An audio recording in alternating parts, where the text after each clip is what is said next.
శ్రీరామచంద్రుని ధర్మ నిర్ణయము. ధర్మ సంకటం అనగా ఇటిదే.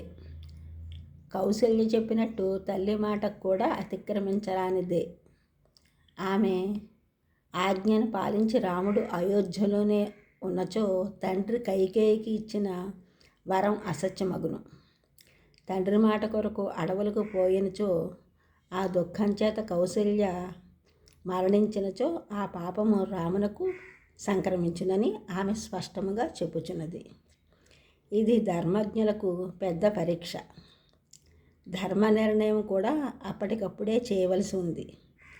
ధర్మ సంఘర్షణము సంభవించినప్పుడు వెంటనే కర్తవ్యమగు ధర్మమును నిర్ణయించి దానిని అసిధారావ్రతంగా ఆచరింపగలుగుటయే మహాతత్వమునకు లక్షణం. ఈ సందర్భముగా రాముడు ఎట్లు ధర్మ నిర్ణయము గావించినో చూతము. శ్రీరాముడు ఇట్లనెను: అమ్మ, తండ్రి యొక్క వాక్కును అతిక్రమించుటకు నాకు శక్తి లేదు. నిన్ను తల వంచి ప్రార్థించుచున్నాను. నేను అడవికి పోగోరుచున్నాను. పితృవాక్యమును పాలించుచు పరశురాముడు స్వయముగా తల్లి తలను గండ్రగొడ్డలితో ఖండించెను.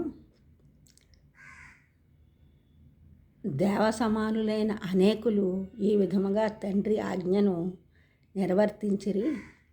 కావున నేను కూడా తండ్రికి హితమైన కార్యమును నిర్వర్తింతును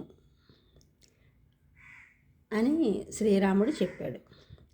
అమ్మ, నేను నీకు ప్రతికూలంగా కొత్త ధర్మమును ప్రవర్తింపజేయటలేదు. పూర్వుల యొక్క ఆచరింపబడిన ధర్మము యొక్క మార్గమునే నేను అనుసరించుచున్నాను అని శ్రీరామచంద్రుడు తల్లి కౌసల్యతో పలికి అడవులకు పయనమై వెడలిపోయాను. అరువుగా వచ్చింది ఈ జీవితం, ఎరువుగా అవుతుంది ఈ శరీరం. పరువుగా బతుకుదాం. ఈ ఛానల్ చూసిన వారందరూ కూడా సబ్స్క్రైబ్ చేయండి, షేర్ చేయండి, లైక్ చేయండి, కామెంట్ చేయండి. సబ్స్క్రైబ్ చేసిన వారందరికీ కూడా కృతజ్ఞతలు. షేర్ చేసిన వారు, లైక్ చేసిన వారు, కామెంట్ చేసిన వారందరికీ కూడా ధన్యవాదములు.